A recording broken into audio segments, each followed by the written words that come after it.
Es una última placa. Además ya nos vamos con nuestro amigo Batista, nuestro nuevo amigo Batista que nos presentó Fer Cerolini desde Rosario para que nos explique un poquito, especialista en estos temas.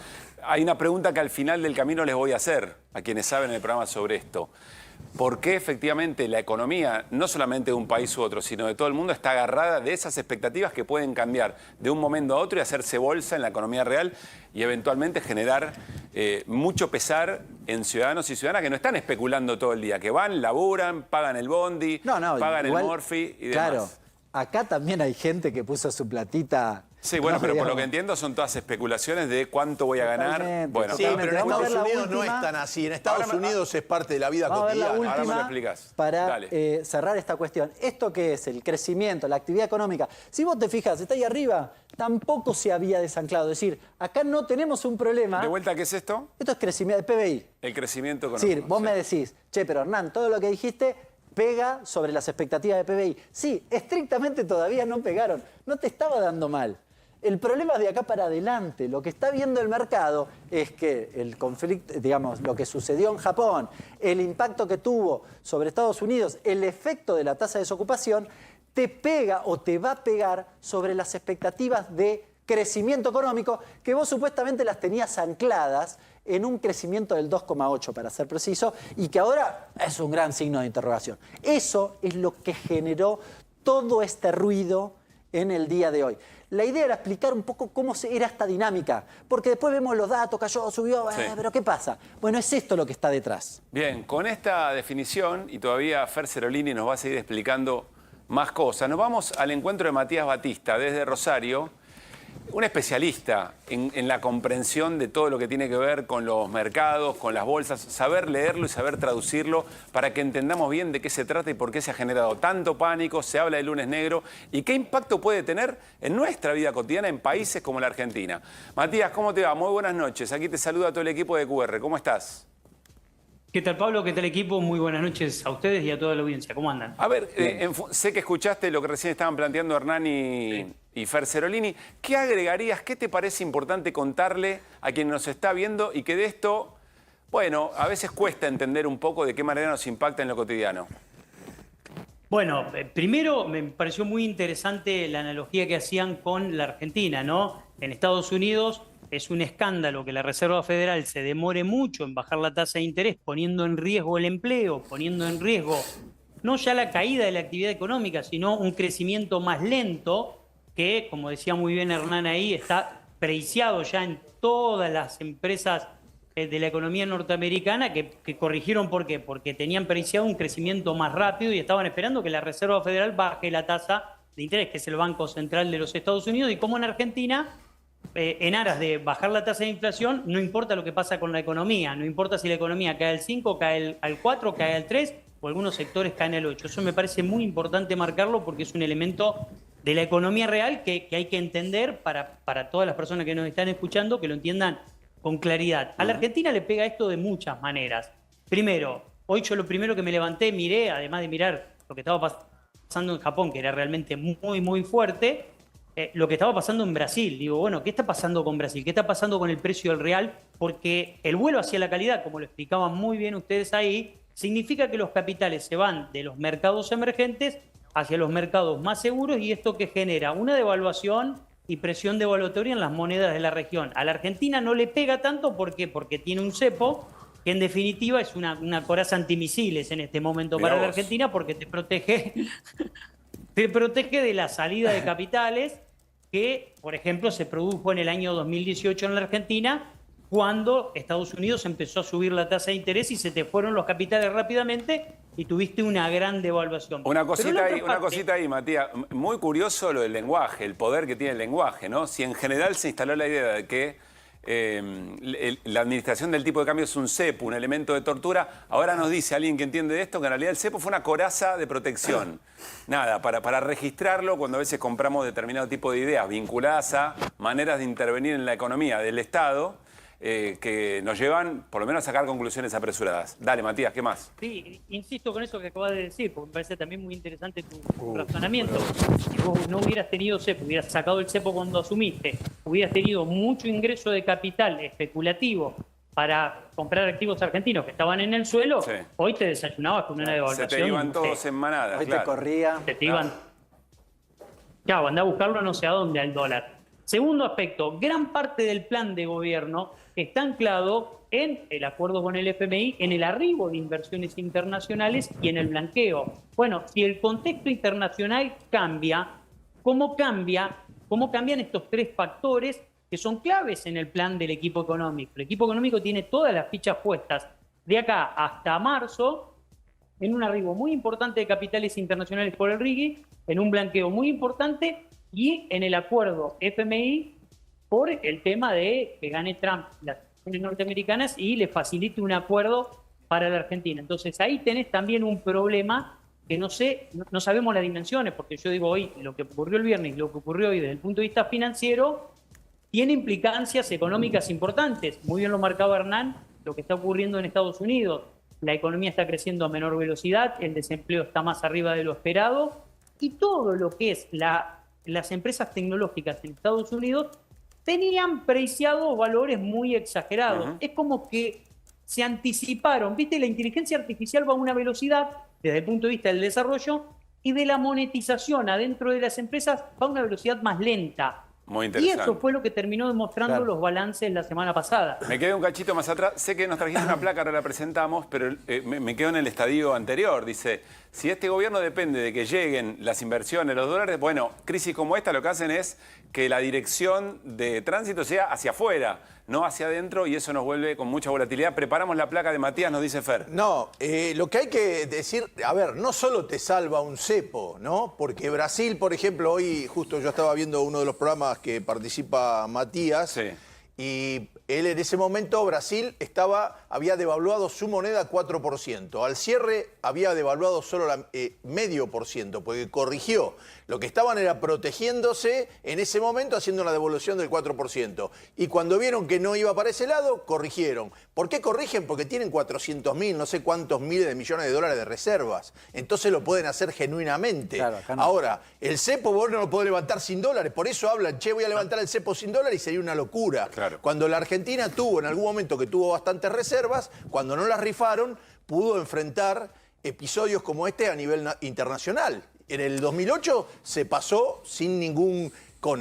tuvo el conflicto del campo paralelamente, pero salvo por eso se logró pasar el conflicto del campo y no se rompió la economía. Quiero decirles, ahí voy Hernán y voy con la placa de Matías, que estamos traduciendo, ustedes están traduciendo con mucho éxito algo muy difícil de entender, pero percibo que están explicando cosas que son interesantes para evaluar lo real, la disposición que tiene eventualmente un gobierno para intervenir en su economía en vez de dejar todo librado al mercado, que de alguna manera es esta especulación. ¿Sí, Hernán? No, Matías, te quería preguntar, a ver, ¿qué especulás vos? Es hipotético, lo sé, pero ¿qué especulás vos que puede hacer la Fed en los próximos días, dependiendo naturalmente de lo que suceda? Y supongamos que baje la tasa en el mediano plazo, ¿qué le significa a la Argentina? Bueno, es muy bueno ese punto.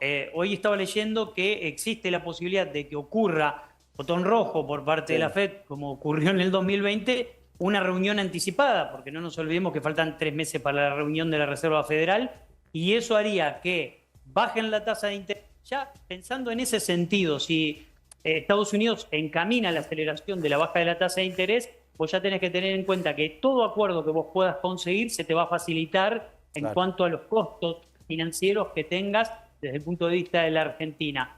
Pero independientemente de eso, la Argentina tiene que sortear todavía de acá hasta marzo muchos escollos para poder lograr ese ansiado roleo de deuda y no entrar en una situación de default o tensa desde el punto de vista de la refinanciación de la deuda, porque tenés que llegar a 700 puntos de riesgo país y este contexto te lo levanta este riesgo país. Está en alza, hoy estuvo bastante en alza, si bien al final de la jornada, viste como dice Guido Casca, estuvo mal no todo tan desde arranque, pero no tan mal.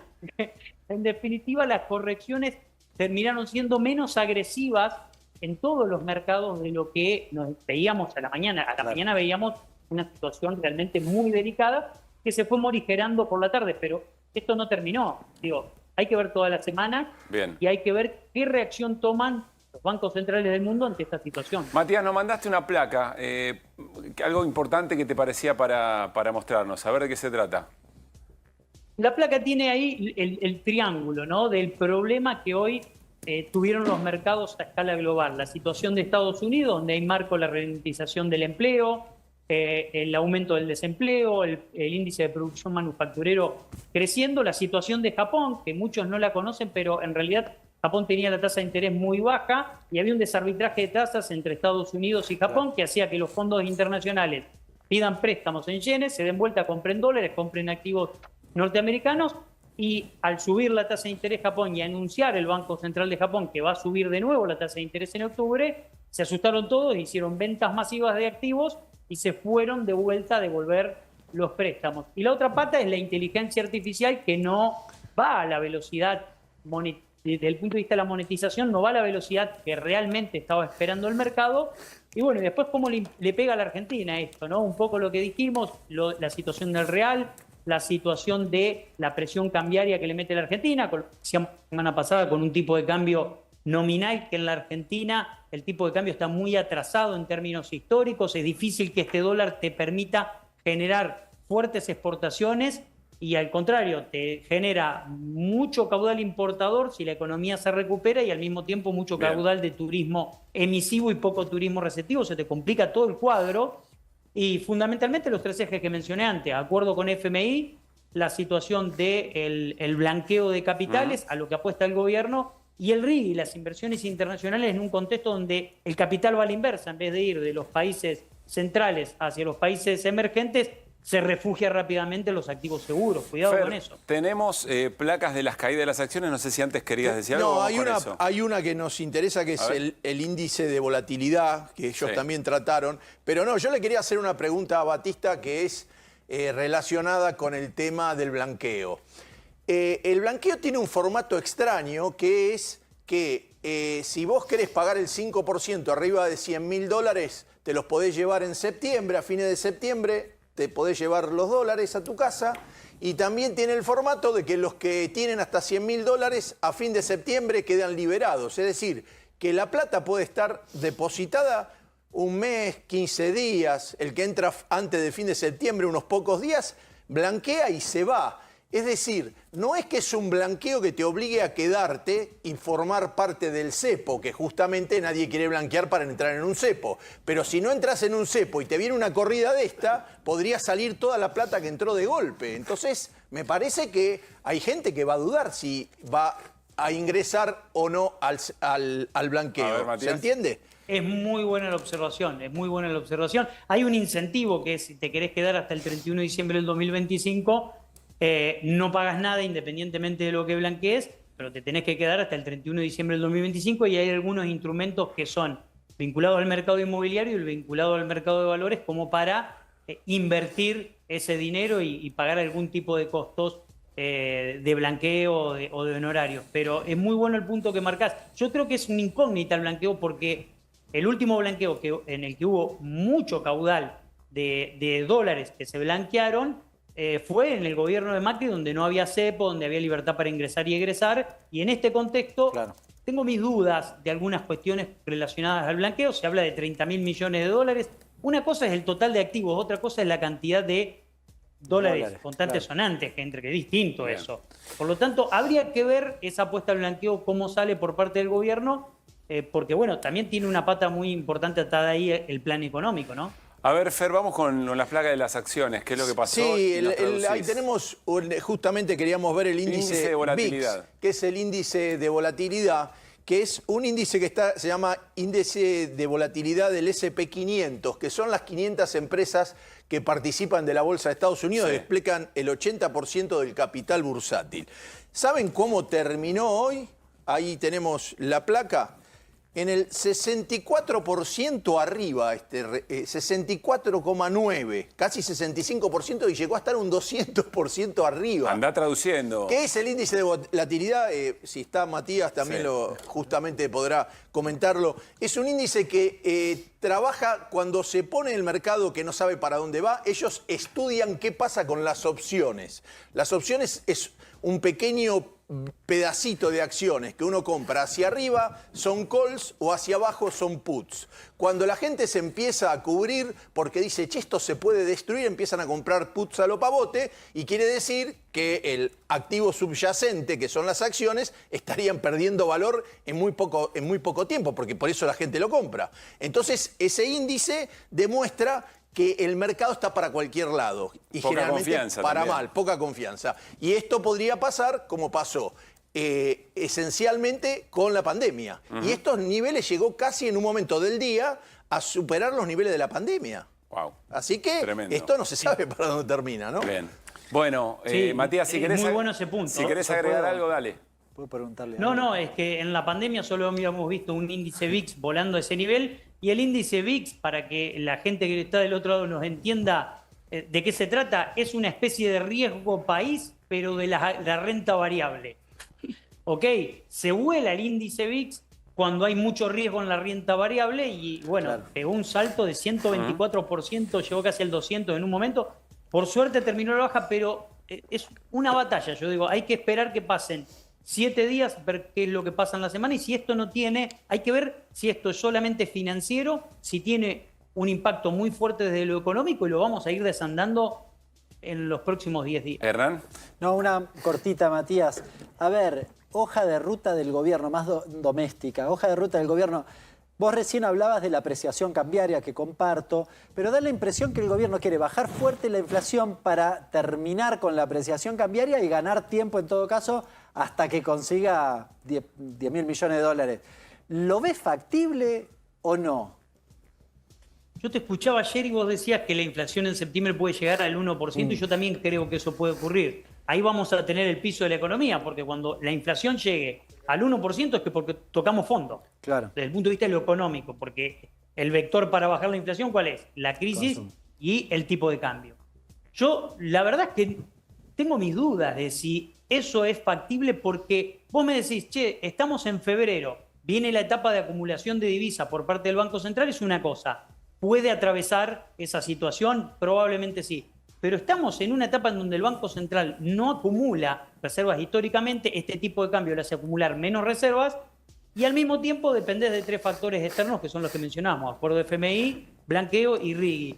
Yo realmente tengo mis dudas. Y después, la pregunta que me surge es, bueno, cuando logren bajar la inflación a ese nivel y tengamos este tipo de cambio en este nivel de competitividad, ¿es viable eso? No. ¿Viable en qué Eso- sentido? Perdón. Claro, ¿cómo competís Materia con los de demás actividad. países simplemente porque vos lograste, tenés que sacar todos los impuestos para que la gente produzca casi para volver competitivo internamente? Y entonces, ¿con qué te sustentás? Matías, muchísimas gracias nuevamente. Muy claro, gran aporte. Un placer estar acá. Que esté muy bien. Gracias, Fer y Hernán. Ahora seguimos, por supuesto, en el programa y vamos a volver sobre este tema. Pero insisto, contar con Hernán, con Fernando y además el aporte de Matías en momentos tan complejos para que podamos entender algo y de qué manera se vincula con nuestro hacer cotidiano, con las decisiones que toma el gobierno, me parece un gran aporte en estos tiempos de solo frases de impacto y poco entender y pocas ideas.